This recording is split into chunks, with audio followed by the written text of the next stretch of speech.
Birdie Osgood, at 71 years old, had believed that 35 years of standing over a grill at the Mirror Lake Diner, 35 years of rolling biscuit dough before dawn, of feeding hunters and hikers and the mail carrier and the school bus drivers and every lost tourist who wandered off the Northway looking for the Adirondacks and found instead a blueberry pie that made them forget what they had been searching for, had earned her a life that would hold together when the worst came. She had given 44 years to Walter Osgood, a big, quiet man who harvested ice from Mirror Lake when ice was still a business, and who, when refrigeration killed the trade in 1985, simply turned his attention to the lake itself, spending the next 30 years mapping its bottom with second-hand sonar equipment because he loved the water more than anything except Birdie, and because Walter believed that a man who truly loved something ought to know what lay beneath its surface. Then, 8 months before this story opens, Walter's heart had stopped on a cold March morning while he sat in his workshop cleaning a sonar transducer, and before the ice on Mirror Lake had finished melting that spring, his younger brother Leland had already hired an attorney to discuss the will. Birdie wasn't just overlooked, she was discarded, as if 4 decades of marriage and a lifetime of devotion could be weighed against lakefront real estate and found wanting. While Leland Osgood and his wife Pam measured the rooms of Walter's lakefront cabin and calculated the nightly rate for a vacation rental listing, Birdie received the deed to the Osgood Icehouse, a collapsed cedar plank structure on the far side of Mirror Lake that hadn't stored a block of ice since 1985. "He left you the Icehouse?" Leland had said at the reading of the will, his gold pinky ring catching the overhead light as he spread his hands in exaggerated disbelief. "The Icehouse that literally fell down? That's not even a building, Birdie, it's a compost pile." But what Leland and Pam didn't know, what they were too busy counting vacation rental revenue to suspect, was that inside that collapsed icehouse, hidden behind walls that Walter Osgood had secretly reinforced with marine-grade steel framing over 30 patient years, lay a leather-bound harvest ledger containing sonar surveys of Mirror Lake's bottom, so detailed and so extraordinary that they documented a perfectly preserved 1812 British munitions barge worth $3.7 million in federal salvage rights and a set of senior water rights dating to 1887 that gave the Icehouse property legal control over every inch of Mirror Lake's shoreline, including the lakefront where Leland's cabin and dock and boat launch sat. Walter had been planning for this exact moment for 3 decades, waiting for the day when the woman who had fed an entire mountain community would discover that she had never been the one left with nothing. If you've ever felt invisible because of your age, if you've been handed what everyone else called a ruin and told to be grateful for the wreckage, if you've sat alone in a quiet kitchen after losing the person who made the silence bearable and wondered whether anyone would ever see your worth again, this story is for you. Subscribe now and hit the bell, because what Birdie Osgood found when she pried open a sealed compartment inside a collapsed icehouse on the shore of Mirror Lake will make you believe that love never stops building, even when the roof caves in. Welcome to the last chapter. The will was read in the office of Gerald Sutton, an estate attorney in Lake Placid, on a Tuesday afternoon in early November, 8 months after Walter's funeral. The office was in an old clapboard building on Main Street, the kind of place where the radiators clanked and the windows rattled when trucks passed, and the air smelled of old carpet and the pine-scented cleaner the janitorial service used every Friday. Outside, the first serious snow of the season was beginning to fall.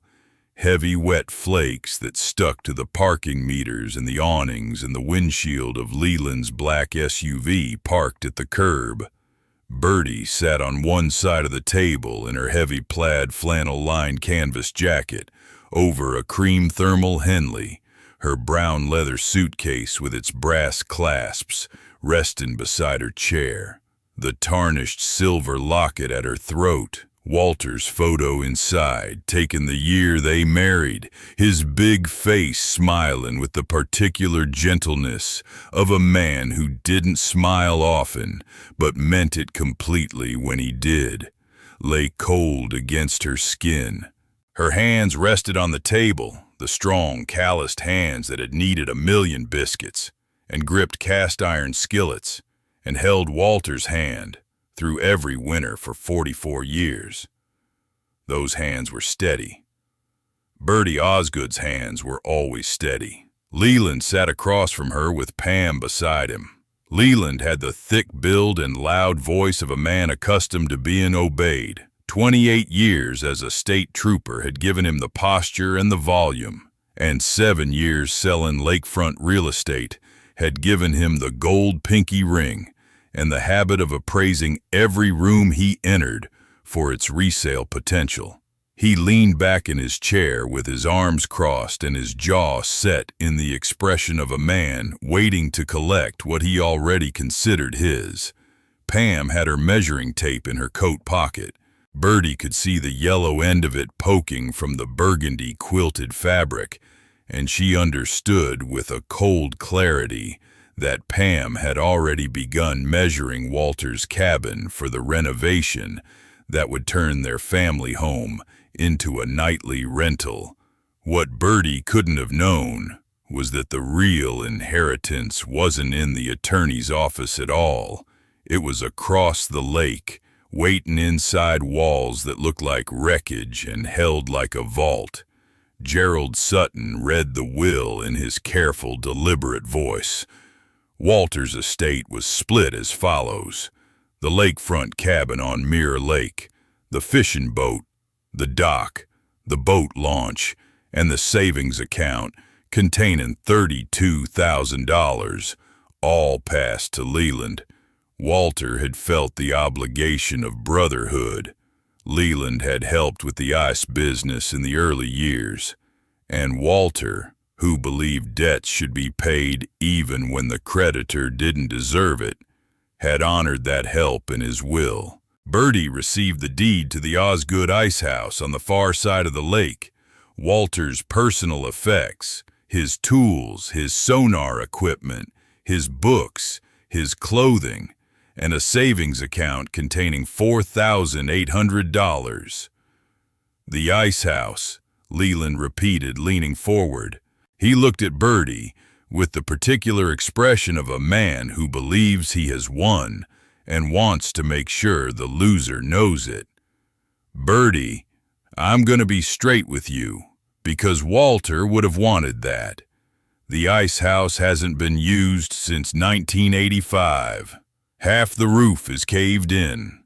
The sawdust inside has been rotten for 40 years. You can smell it from the boat landing on a warm day.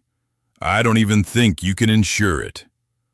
I know what the Icehouse is, Leland. Do you? Because I drove out there last month, and it's not a building anymore. It's a hazard. The county could condemn it. I'm doing you a favor by not contesting the will. I could argue that Walter wasn't thinking clearly when he drew this up, giving you a structure that's literally fallen apart while the cabin and the lakefront go to me. But I'm not going to do that. I'm going to let you have your Icehouse, and I hope you can find some peace with it. Pam touched Leland's arm the way a handler touches a dog that's barking too long.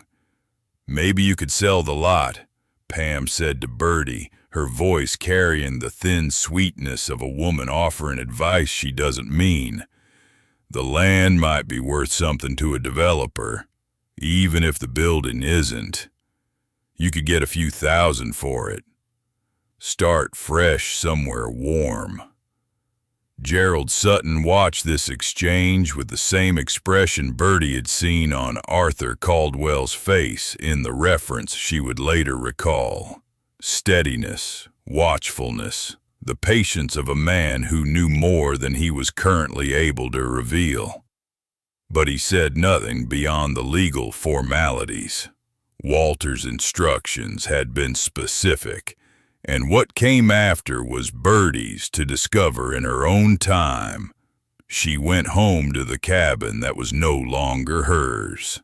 Leland had given her 3 weeks to move out, which he described as more than fair, and which felt to Birdie like being told the exact number of mornings she was permitted to wake up in the bed where she and Walter had slept for 35 years. She packed the way she had always worked in the kitchen, methodically, efficiently, no wasted motion. Walter's flannel shirts went into one box. His books on lake ecology and underwater archaeology went into another. His sonar equipment, the fish finders and depth sounders and the old side scan unit he had rebuilt from salvage parts, filled 3 heavy crates that she labeled in black marker with the same steady hand that had written the daily specials on the diner's chalkboard for 3 decades. The cabin emptied around her the way a diner empties at the end of a long shift, slowly, then all at once, until only the ghost of warmth remained. She stood in the kitchen where she had cooked 10,000 dinners and looked at the window that framed Mirror Lake, the lake Walter had loved with the same quiet devotion he had given to everything that mattered. And she pressed the silver locket against her chest and felt the cold metal warm slowly against her skin. But this story does not end with a woman packing boxes in a kitchen that smells of pine and loss. What happened next is the part that proves Walter Osgood knew exactly what he was doing. On the 16th day, while sorting through the last of Walter's personal effects in the workshop behind the cabin, Birdie found his old ice harvest toolbox, a heavy wooden chest with iron corner brackets that Walter's father had built in 1948. The toolbox still held the original ice harvesting tools, a pair of ice tongs, a scoring chisel, a handsaw with a curved blade for cutting blocks, and a set of bolt cutters that Walter had added in the 1970s for cutting chain on stuck equipment. Underneath the tools, wrapped in an oilskin cloth, was a sealed envelope addressed to Birdie in Walter's handwriting. The blocky, careful print of a man who drew sonar charts and labeled maps with the precision of a cartographer. The note inside read, "Birdie, the Icehouse looks worse than it is. Go inside, trust your hands. They'll know what's real and what isn't. Start with the east wall, waist height. You'll find the seam. Everything I spent 30 years building is in those walls. The ledger explains the rest. I love you. I always did. W." Birdie sat on Walter's workshop stool and held the note between her calloused fingers and read it 4 times. The workshop smelled of machine oil and lake water and the particular metallic tang of sonar equipment that has been stored in a cold room. And through the window, she could see Mirror Lake lying flat and gray under the November sky, the surface just beginning to form the thin skin of ice that would thicken through December into the solid sheet that Walter's father and grandfather had once harvested by the ton. She pressed the note against her locket and closed her eyes and heard Walter's voice in the words the way you hear a familiar song in the hum of a furnace, not the melody itself, but the shape of it, the rhythm, the intention behind the sound. She called June Pettigrew the next morning. June had been Birdie's closest friend for 50 years. They had started at the Mirror Lake Diner within a month of each other in 1974, Birdie in the kitchen and June on the floor, and they had worked side by side for 3 decades until June's knees finally forced her to retire. June was 73, tall and thin, with a silver braid and kind blue eyes behind round tortoiseshell glasses, and she drove a dented blue pickup truck with the confident recklessness of a woman who had navigated Adirondack mountain roads in every weather condition for half a century. "You want to go to the Icehouse," June said, when Birdie called. It was not a question. June had known Birdie long enough to hear the shift in her voice, the particular quiet determination that Birdie got when she had found something that needed doing. "Walter left me a note. He says the Icehouse isn't what it looks like." "Birdie, that Icehouse has been falling down since Reagan was president. What do you think you're going to find in there?" "I don't know, but Walter asked me to go, and Walter never asked me to do anything that didn't have a reason." June was quiet for a moment. Then she said, "I'll pick you up at 7, wear the heavy boots, and bring that suitcase of yours. If Walter's been hiding something in that Icehouse for 30 years, it might take more than one trip to carry it out." They drove around the lake on a logging road that hadn't been graded since the ice business closed. The dented blue pickup bounced over frozen ruts and through stands of bare birch trees that clattered against each other in the wind like bones.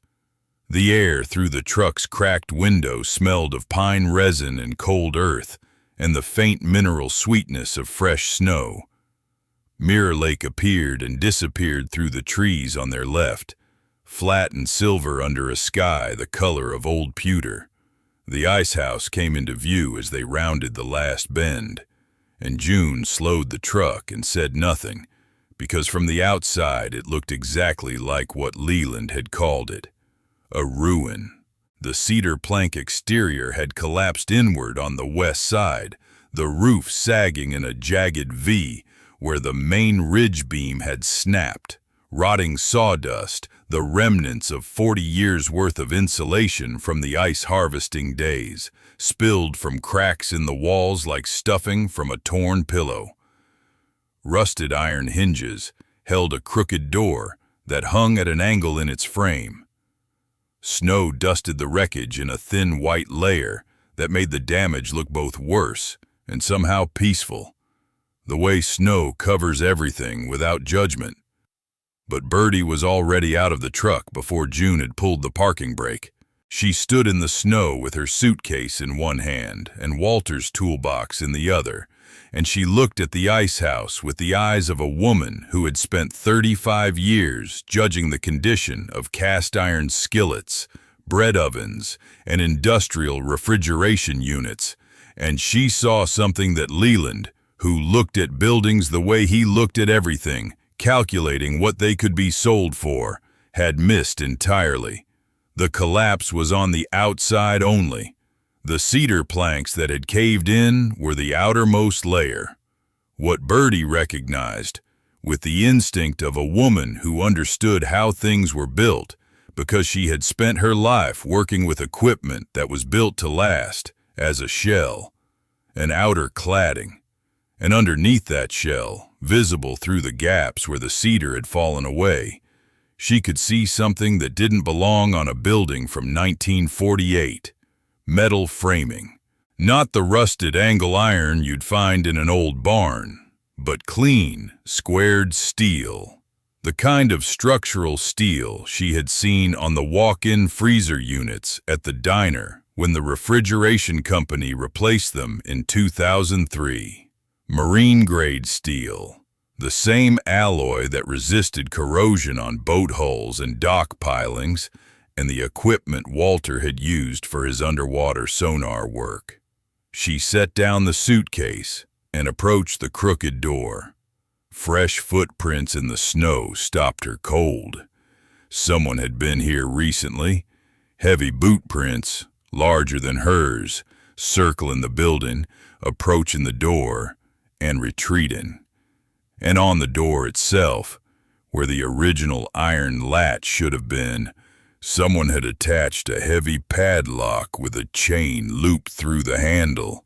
A note was taped to the door in handwriting she recognized immediately. Leland's blocky capitals. Private property, Osgood family only. That son of a... June started, but Birdie held up a hand. He's been here, June. He's been poking around. Birdie looked at the footprints in the snow, following their path with her eyes. They circled the entire building. Leland had walked the perimeter, had peered through the gaps in the cedar, had seen enough to make him curious and suspicious, but the padlock told her something else. He hadn't been inside. He had locked the door from the outside, which meant he didn't have a way in and didn't want her to have one either. Good thing Walter's toolbox has bolt cutters, Birdie said. She set the heavy wooden toolbox on the snow, opened the iron clasps, and pulled out the bolt cutters Walter had added in the 1970s. The handles were cold in her bare hands, but her grip was sure. These were hands that had wrestled frozen meat from walk-in freezers and pried stuck burners from commercial ranges, and held their own against every piece of resistant kitchen equipment the Mirror Lake Diner had thrown at her for 35 years. She positioned the cutters on the padlock's shackle, squeezed, and felt the metal give, with a clean snap that echoed across the frozen lake. The chain fell away. Birdie pulled Leland's note from the door and folded it into her pocket. Evidence, she thought, with the practical clarity of a woman who had survived 44 years of Osgood family dynamics. Then she pushed the crooked door open and stepped inside. The first thing she noticed was the sound. Not the hollow echo of a ruined building, but a solid contained resonance. The sound of enclosed space, insulated space, the kind of acoustic signature she recognized from decades of working inside the diner's walk-in cooler. She tapped the nearest wall with her knuckles, the way she'd test a cast-iron skillet to judge its weight and temper. The outer cedar gave a soft, rotten thud, but behind it, 3 inches deeper, her knuckles met steel, and the steel rang back with a clean, bright tone that told her everything she needed to know about its quality. Marine grade, structural. Walter had built an armored room inside a building that looked like it was falling apart. She ran her hands along the east wall at waist height, just as Walter's note had instructed.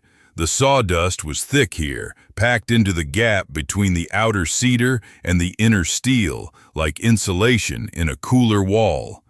And Birdie understood the design immediately, because she had seen it 100 times in the industrial refrigeration systems at the diner.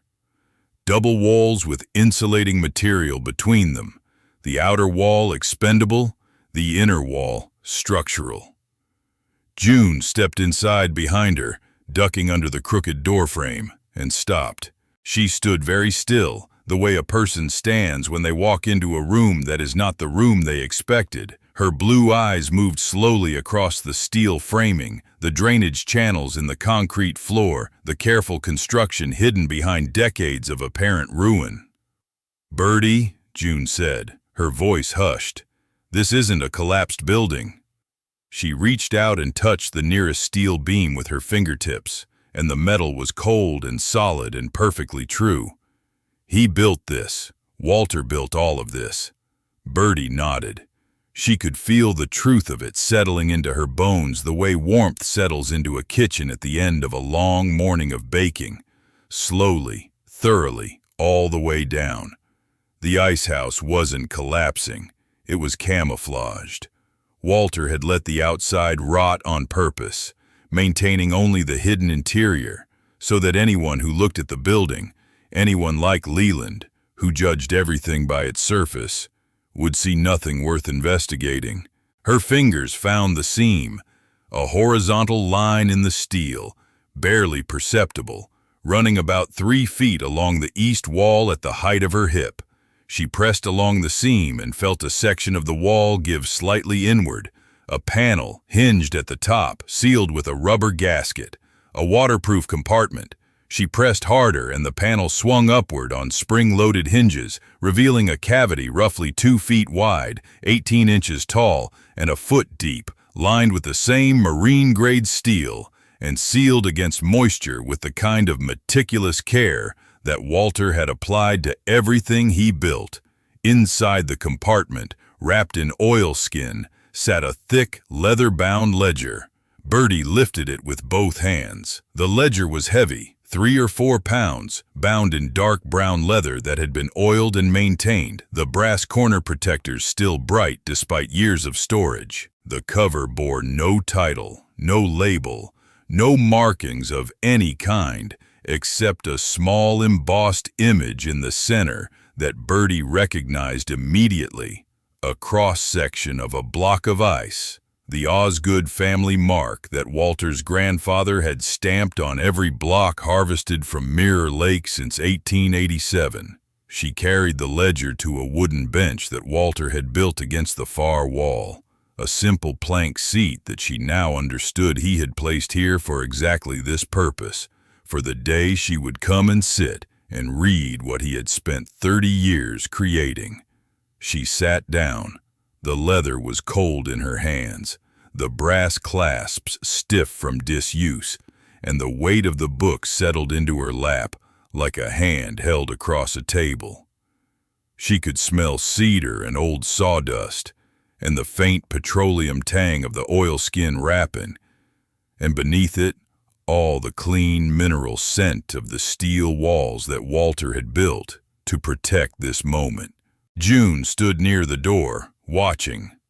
"Birdie," she said quietly, "what is that?" "It's the harvest ledger," Birdie said. "At least that's what it looks like." She turned the book over in her hands, feeling the spine, the weight, the careful construction of the binding. Walter had made this ledger himself. She could tell from the stitching, the same waxed thread technique he used to repair the covers on his sonar equipment. He had built this book to last. He had built everything in this room to last, and the book was meant for her. June sat down on the bench beside Birdie, close enough that their arms touched. Neither of them spoke for a moment. Outside, the wind pushed through the pine trees and the sound came through the cedar walls like breathing, slow and steady and patient, the way the Adirondack winter breathes when it is not in a hurry to be anything other than itself. Birdie could smell the cold coming off June's wool coat, and beneath that, the faint mineral scent of the lake water that clung to everything within 50 yards of Mirror Lake's shore, and beneath, even that the warm, familiar smell of June herself. Coffee and hand cream and the decades-old habit of tucking a sprig of dried lavender into her coat pocket. A smell that took Birdie back to every shift they had ever worked together, every late-night conversation over the diner's back counter after closing, every year of a friendship forged in the particular alchemy of hard work and shared laughter. She did not open it immediately. She sat with it in her lap and looked around the interior of the Icehouse and let her cook's hands read the construction the way they would read a piece of equipment, testing the bench for stability, noting the precise spacing of the steel framing behind the walls, observing the rubber gaskets on the compartment seals, the spring-loaded hinges, the drainage channels cut into the concrete floor that Walter had poured beneath the original wooden planks. Everything was engineered. Everything was intentional. Walter had spent 30 years building a vault that looked like a ruin, and he had done it with the same patient craftsmanship that his father and grandfather had applied to harvesting ice. One block at a time, one season at a time, working with the cold instead of against it. She opened the ledger. The first pages were exactly what the cover suggested. ice harvest records from the Osgood operation, dating from 1960 to 1985. Columns of numbers in Walter's father's handwriting, recording the thickness of the ice, the number of blocks cut, the delivery destinations, the revenue and expenses of each season. But on page 47, the handwriting changed. Walter's blocky print replaced his father's looping cursive, and the subject shifted entirely. These were not ice harvest records. These were sonar surveys of Mirror Lake's bottom, page after page of hand-drawn maps, each one dated and labeled with precise GPS coordinates, depth readings, bottom composition notes, and Walter's careful annotations describing what the sonar had revealed beneath the surface. The maps showed underwater features that no one on the surface could see, submerged rock formations, ancient tree stumps from the forest that had existed before the glaciers carved the lake, sediment layers that told the geological history of the Adirondacks in cross-section. Tucked between the pages were thermal paper printouts from Walter's sonar equipment, the edges curling with age but the images still sharp. Ghostly profiles of the lake bottom, rendered in the gray and white language of sound waves, bouncing off solid objects in deep water. Walter had been mapping Mirror Lake for 30 years. Not casually, not as a hobby, but with the systematic thoroughness of a professional survey, grid by grid, season by season, building a complete picture of everything that lay beneath the surface of the water he loved.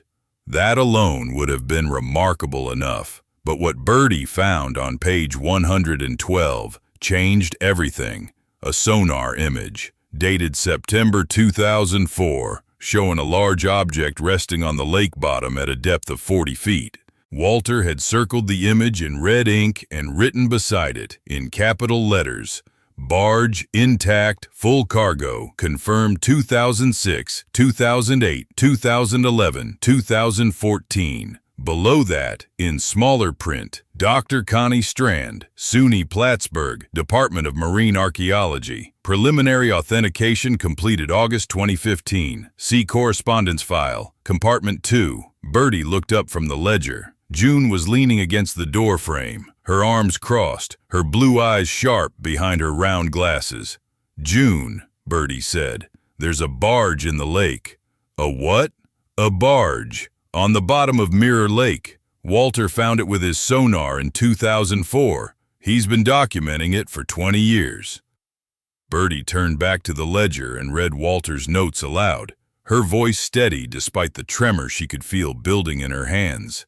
The notes described the vessel in precise detail, approximately 60 feet in length, flat-bottomed construction, consistent with early 19th century inland watercraft, cargo hold intact, positioned upright on a clay ledge at the 40-foot depth contour. Walter's annotations referenced historical records of British military supply movements through the Adirondack waterways during the War of 1812, and he had cross-referenced his sonar findings with period maps from the New York State Archives, showing a munitions supply route that passed through the Mirror Lake watershed. "A War of 1812 munitions barge," Birdie said. She pressed her palms flat against the ledger's open pages and felt Walter's handwriting beneath her fingers like braille. He found a War of 1812 munitions barge that historians thought was destroyed, and he's been documenting it for 20 years. "Birdie, are you telling me that quiet man spent 30 years on that lake with his sonar machines, and he found a 200-year-old military vessel sitting on the bottom?" "That's exactly what I'm telling you." June crossed the room and sat down on the bench beside Birdie, close enough that their shoulders touched, and looked at the sonar images spread across the ledger's pages. She was quiet for a long moment, the kind of quiet that comes from a woman processing something that exceeds the vocabulary of surprise. The thermal paper printouts showed the barge in profile, a dark shape resting on the pale clay of the lake bottom, its outline unmistakable once you knew what you were looking at. June traced the shape with her finger, following the flat bottom and square stern and the shadow of the cargo hold amidships, and her hand was trembling. "He sat in that boat every morning," June said, her voice barely above a whisper. "Every single morning, winter and summer, rain and shine. I used to watch him from the diner window during the breakfast rush. I'd be pouring coffee and I'd look out and there he'd be, just sitting on the lake with his equipment. And I thought he was fishing. I thought he was just a man who couldn't let go of the lake after the ice business died. I never once, not in 30 years, imagined he was doing this." "Nobody did, June. That was the whole point." Birdie returned to the east wall and found a second sealed compartment, 6 inches to the right of the first. Inside, wrapped in the same oilskin cloth, was a correspondence file, a manila folder thick with letters, emails printed on white paper, and official documents bearing government seals. The top document was a federal salvage claim, filed in Walter's name with the United States District Court for the Northern District of New York, establishing his exclusive right to recover artifacts from the vessel he had discovered and documented. The claim had been filed in 2016 and renewed annually. It was current. Beneath the salvage claim was a letter from Dr. Connie Strand, Associate Professor of Marine Archaeology at SUNY Plattsburgh, confirming her preliminary assessment that the submerged vessel was consistent with a British military supply barge from the War of 1812 period, and that the artifacts Walter had recovered during supervised dives, buttons, buckles, a brass cannon sight, fragments of preserved timber, had been authenticated and catalogued at the university's archaeological laboratory. Dr. Strand's letter estimated the combined value of the salvage claim and recoverable artifacts at $3.7 million, pending full excavation and federal approval. $3.7 million. Birdie sat on the wooden bench and held the correspondence file in one hand and the ledger in the other, and the weight of what Walter had built settled over her, the way silence settles over a kitchen at the end of a long day. Not absence, but presence. The presence of everything that had been poured into the work. 30 years of sonar surveys. 20 years of documenting a vessel that no one else knew existed. A federal salvage claim that gave her exclusive legal rights to a discovery that historians had long written off as lost. But Walter wasn't finished. The ledger had more to tell. Birdie turned to the final section. The last 30 pages, separated from the sonar maps by a divider tab labeled Water Rights in Walter's blocky capitals. Here, the handwriting became smaller, more careful, as if Walter had understood the weight of what he was recording and wanted every letter to carry its full measure of precision. The pages contained copies of original documents from the Essex County Clerk's Office, the New York State Department of Environmental Conservation, and the Adirondack Park Agency, along with Walter's own detailed analysis written in the margin of each document. The documents established that the Osgood Icehouse lot held senior water rights to Mirror Lake, riparian rights dating to 1887, when Walter's great-grandfather had purchased the Icehouse parcel and secured commercial water access for the ice harvesting operation. Senior water rights, as Walter's notes explained with the patient clarity of a man who had spent years researching the subject, supersede all subsequent claims. They are the oldest and most powerful form of water access in American property law, predating modern environmental regulations and real estate development by over a century. The 1887 water rights attached to the Icehouse lot granted the property owner exclusive commercial control over Mirror Lake's shoreline, including all docks, boat launches, swimming access, and waterfront commercial operations within the lake's watershed boundary. including Leland's dock, including Leland's boat launch, including every inch of the lakefront where Leland's cabin sat and where Pam was already planning to install the new deck and the hot tub and the kayak rental stand that would make their vacation rental the most profitable listing on Mirror Lake. Birdie read the water rights section 3 times. Then she closed the ledger and held it against her chest, the leather warm now from the heat of her body. And she looked at June. "June," she said, "I need to make some phone calls."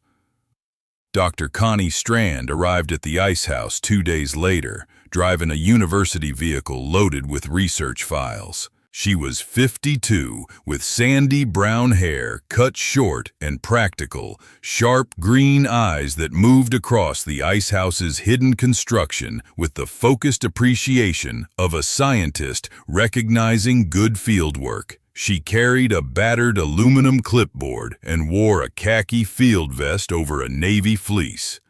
And when she saw the ledger open on the wooden bench with Walter's sonar maps spread beside it, she pressed her hand against the steel wall and stood still for a moment before she spoke.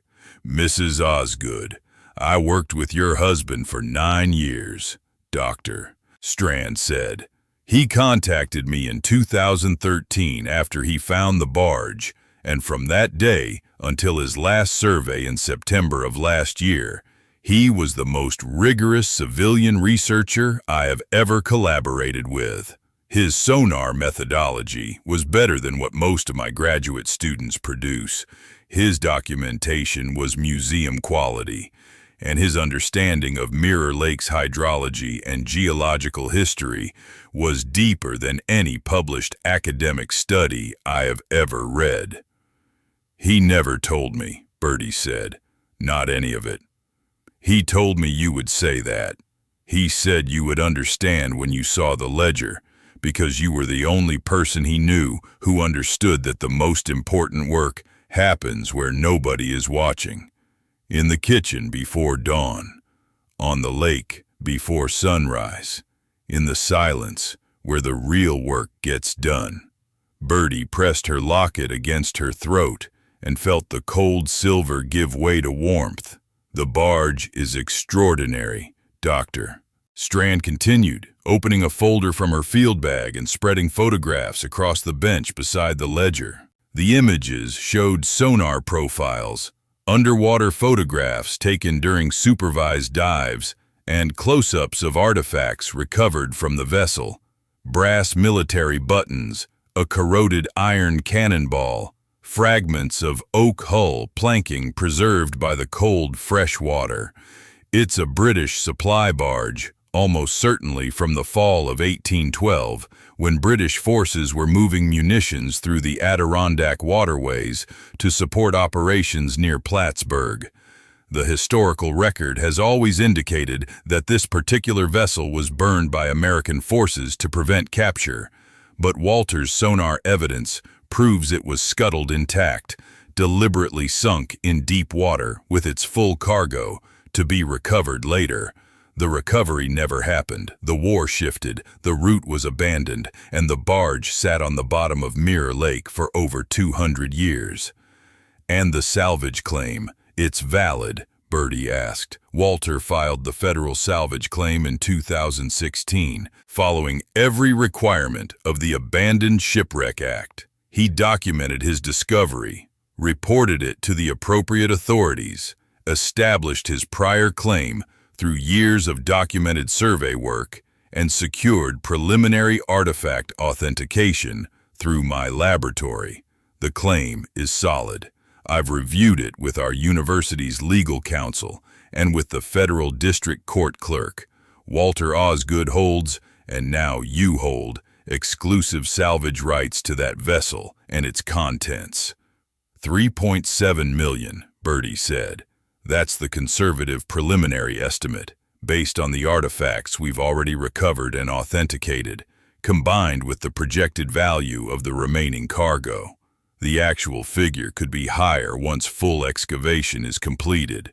War of 1812 naval artifacts in this condition are exceptionally rare, Mrs. Osgood, and the historical significance of a perfectly preserved munitions barge that rewrites the military record of the Northern Campaign will attract institutional and collector interest at the highest levels. Hank Torrance arrived that afternoon, driving his old green pickup along the logging road with the ease of a man who had been navigating this lake shore for 4 decades. Hank was 68, lean and weathered, with deep-set brown eyes and white stubble on a square jaw, and he had served as Mirror Lake's warden for 31 years before retiring. He knew every rock and current and depth contour in the lake, and he had been Walter's fishing buddy and sonar companion for most of those years. "Walter told me about the barge in 2005, Hank said, settling onto the wooden bench beside Birdie with the careful movements of a man whose knees remembered every mile of lakeshore he had walked.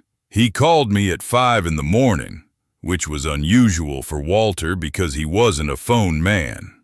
He said, 'Hank, I found something on the bottom that shouldn't be there. Come look at the screen.'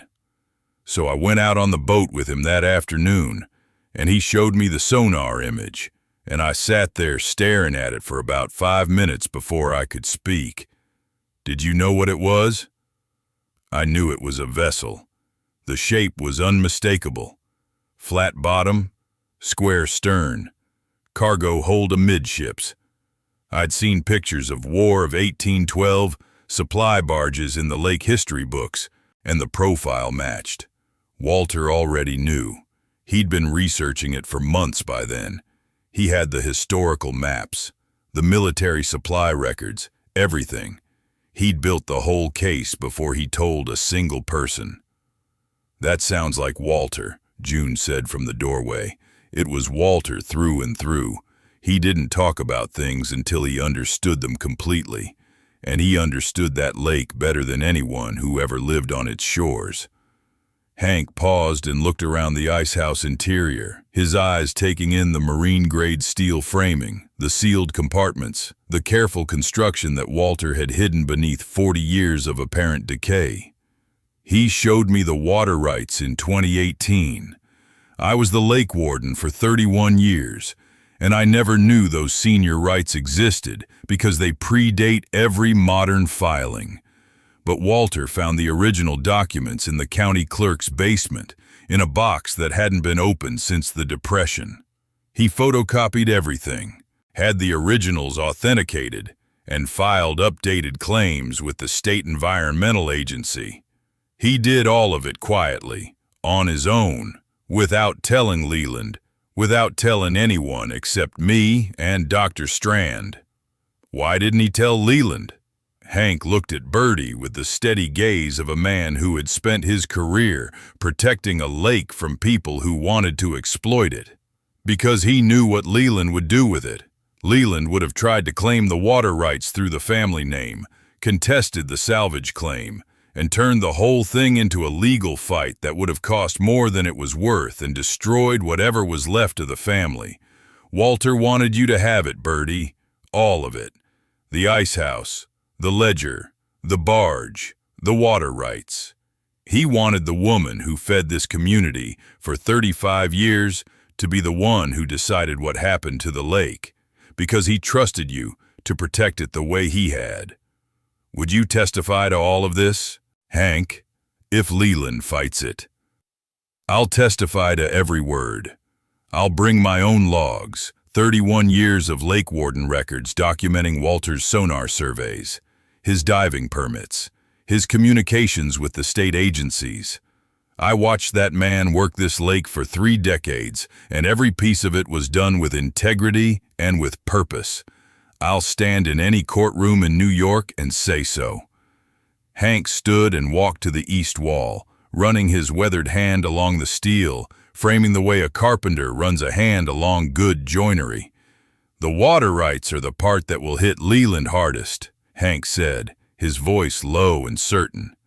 "When I was lake warden, I processed every dock permit and boat launch application on Mirror Lake, every single one. And not once, not in 31 years, did anyone at the county office mention senior riparian rights attached to the Icehouse lot. Because nobody knew they existed. The filing was buried in a pre-Depression archive box in the county clerk's basement. Walter found it because he was the only person alive who cared enough to look. He spent 3 winters going through those records, Birdie.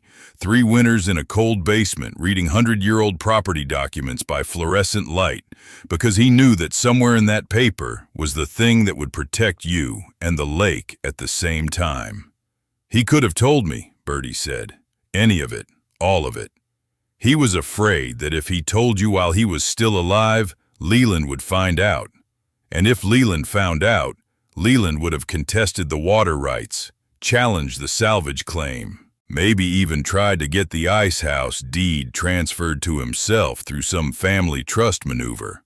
Walter knew his brother. He loved him, but he knew him. The only way to protect what he'd built was to let it sleep until you were the one holding the key. The meeting was held in the office of Karen Ostrowski, Birdie's attorney, on a Monday morning in early December, 3 weeks after the Icehouse discoveries. The conference room was on the 2nd floor of a converted Victorian house in Saranac Lake, and the windows looked out over snow-covered rooftops toward the mountains. And the winter light came in pale and clear and laid itself across the oak table like a witness to the proceedings. Birdie arrived first. She wore her plaid flannel-lined canvas jacket and her cream thermal Henley and her gray wool cap, and she set her brown leather suitcase beside her chair and folded her strong, calloused hands on the table and waited with the patience of a woman who had spent 35 years working through rush hours that never seemed to end and always did. Leland arrived 20 minutes late, Pam beside him, their attorney, a real estate litigator from Albany, whose hourly rate Birdie calculated was roughly equal to a week's worth of blueberry pies at the diner. Trailing behind them, Leland's expression was irritated and confident, the expression of a man attending a meeting he considered a waste of his valuable time. He sat down, spread his hands on the table so the gold pinky ring caught the light, and said, "All right, let's get this over with. I assume Birdie wants to discuss the Icehouse lot. We're prepared to offer $8,000, which is above market value for a condemned structure on a 1/4 acre. Mr. Osgood," Karen Ostrowski said, "the Icehouse will not be sold, and your offer is not the subject of this meeting." Leland's hands went flat on the table. Pam stopped fiddling with the zipper of her burgundy parka and went still. "Mrs. Osgood is the holder of senior water rights to Mirror Lake, dating to 1887, attached to the Icehouse property by recorded riparian deed. These rights have been authenticated by the Essex County Clerk's Office, the New York State Department of Environmental Conservation, and the Adirondack Park Agency. They grant the Icehouse property owner exclusive commercial control over all dock, boat launch, swimming access, and waterfront commercial operations within the Mirror Lake watershed. This includes the dock, the boat launch, and the lakefront improvements on the property you inherited from Walter Osgood." The conference room went quiet. The winter light on the table sharpened the way a blade sharpens on a stone. The same light, applied with more pressure, cutting deeper. "That's not possible," Leland said. His voice had dropped from its usual volume to something lower and tighter, the voice of a man watching a deal collapse in real time. "I've owned lakefront property for 8 months. I've been operating a dock and boat launch for 8 months. Nobody said anything about water rights."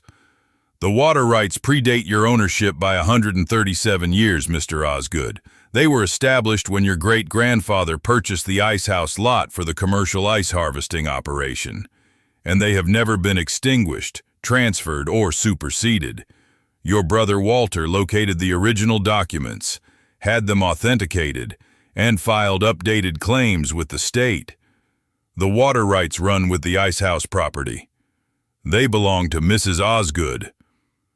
Additionally, Karen continued, Mrs. Osgood holds exclusive federal salvage rights to a War of 1812 British munitions barge discovered by Walter Osgood on the bottom of Mirror Lake, documented over 20 years of sonar surveys and authenticated by Dr. Connie Strand of SUNY Plattsburgh. The salvage claim and recoverable artifacts have been appraised at $3.7 million. Pam's hand found Leland's arm. This time it was not a signal. It was a grip. The grip of a woman watching renovation deposits and vacation rental projections and hot tub installation quotes dissolve in the cold mountain air of an attorney's conference room. $3.7 million, Leland said. The words came out in a voice Birdie had never heard from him before. Hollow, stripped of the trooper's authority and the real estate agent's confidence, reduced to the bare sound of a man who has just learned that the inheritance he dismissed as worthless was worth more than everything he had taken for himself. The salvage claim is valid, Karen said. The water rights are valid.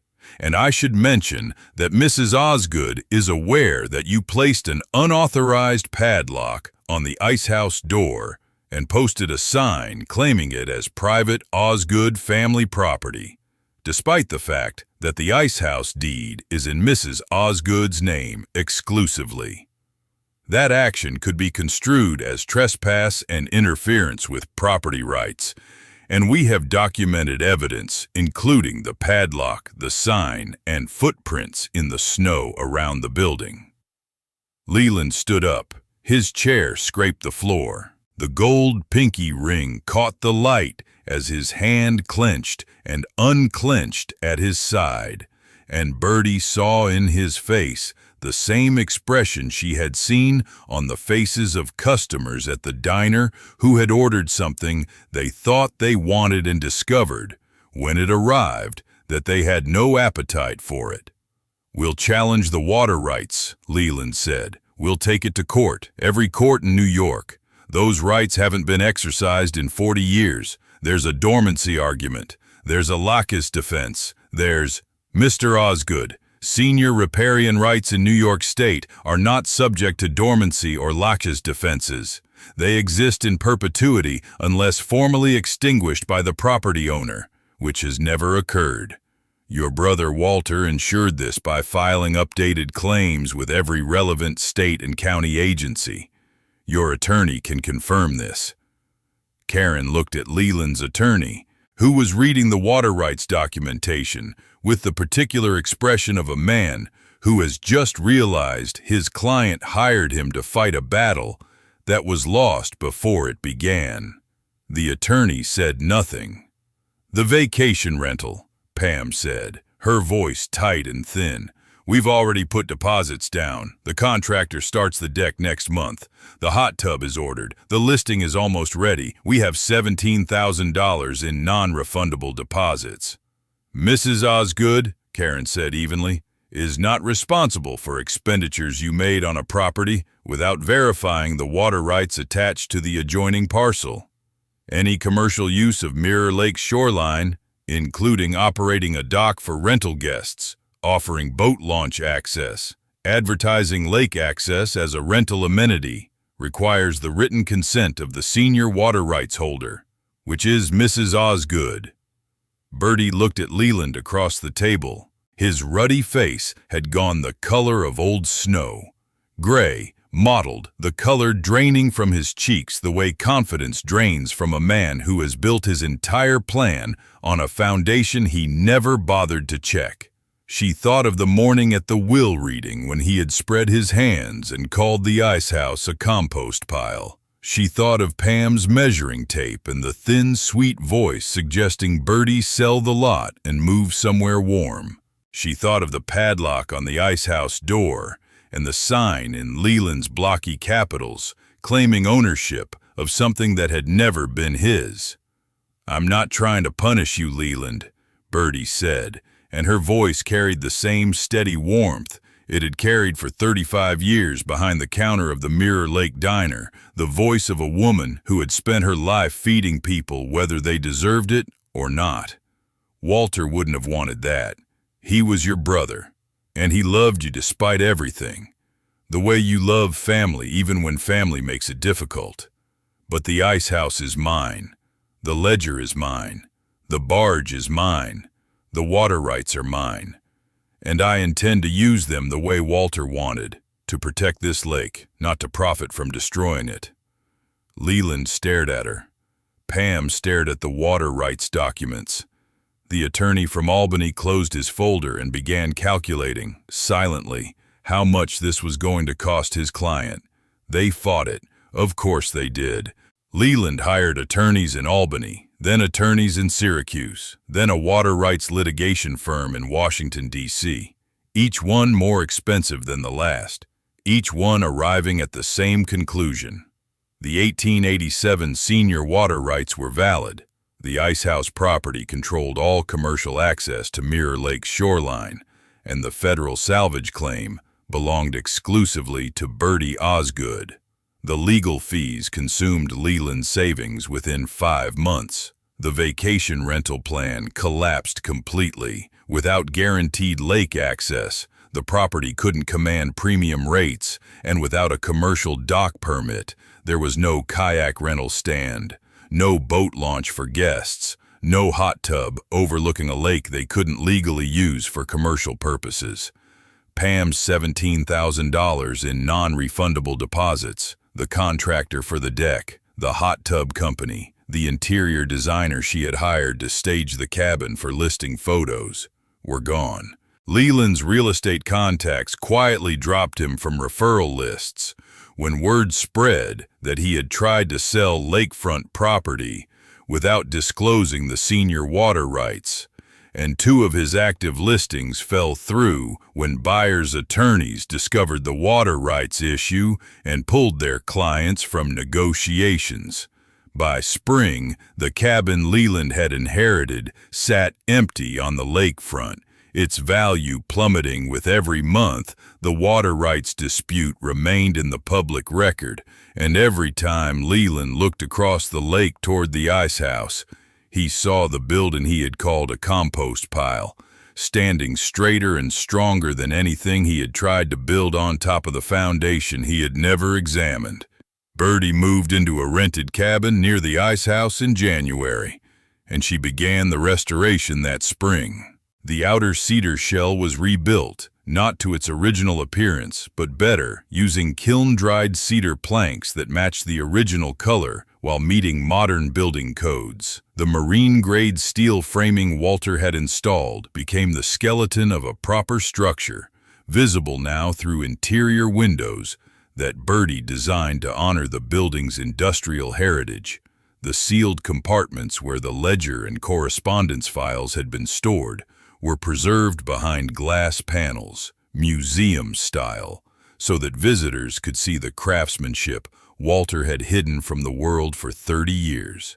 She partnered with SUNY Plattsburgh to create the Walter Osgood Underwater Heritage Center at the restored Icehouse.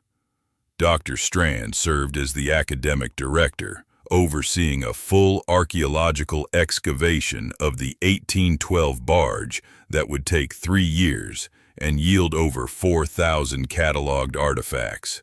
The barge artifacts went on permanent display in the Heritage Center.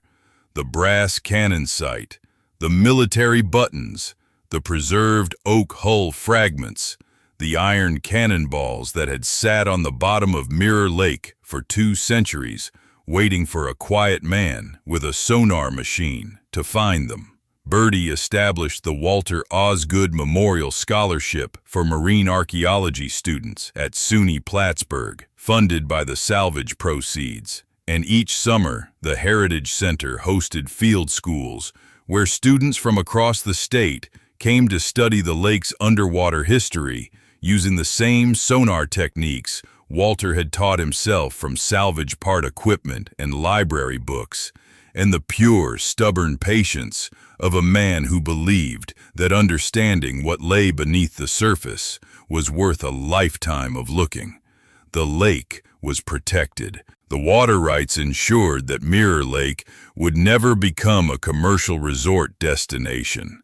The senior rights gave Birdie veto power over any development that would compromise the lake's ecology, and she used that power exactly as Walter had intended, preserving the pristine glacial water and the pine and birch shoreline for the community that had always depended on it. Hank Torrance served as the Heritage Center's volunteer lake warden, bringing his 31 years of knowledge to the educational programs and leading boat tours of the sonar survey sites for school groups and visiting researchers.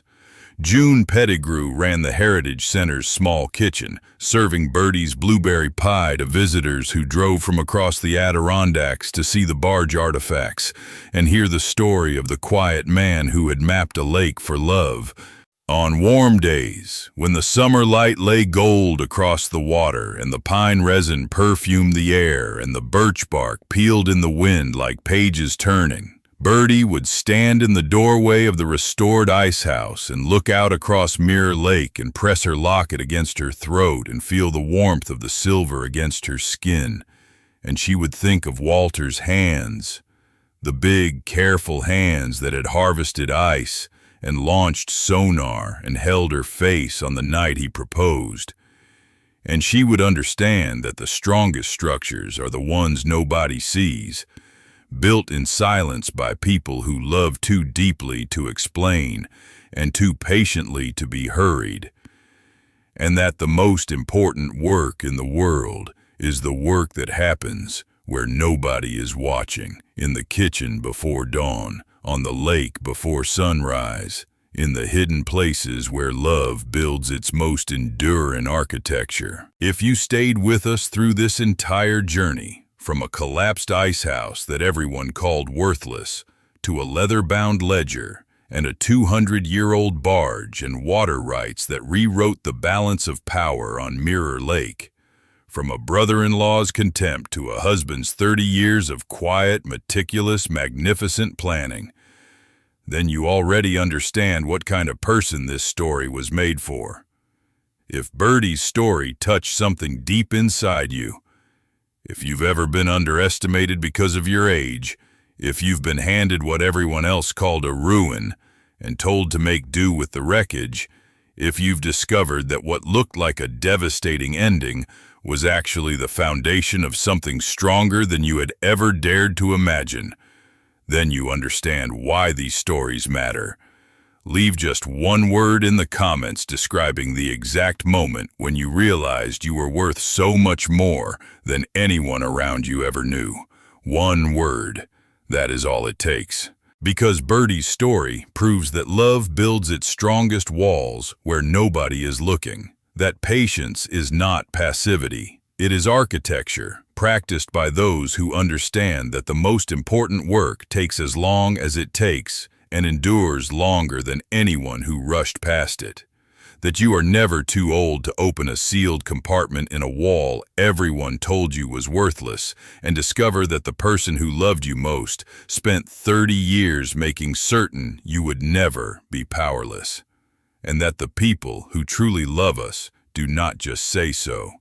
They reinforce walls and file salvage claims and map lake bottoms in the cold, dark water and wait, with the absolute faith of a builder who knows the right person will come along and find the seam exactly where it was meant to be found. Share this story with someone who needs to remember that their worth isn't defined by who dismissed them, but by who loved them enough to spend a lifetime building something hidden and beautiful and indestructible inside a building everyone else had given up on. Somewhere tonight, a quiet woman in a quiet town is holding a key everyone has told her opens nothing, wondering if anyone will ever see what she has carried all these years. Your word, your share, your small act of recognition might be the moment she finds the seam in the wall and discovers what was waiting for her all along. Welcome to the last chapter. We'll see you in the next story.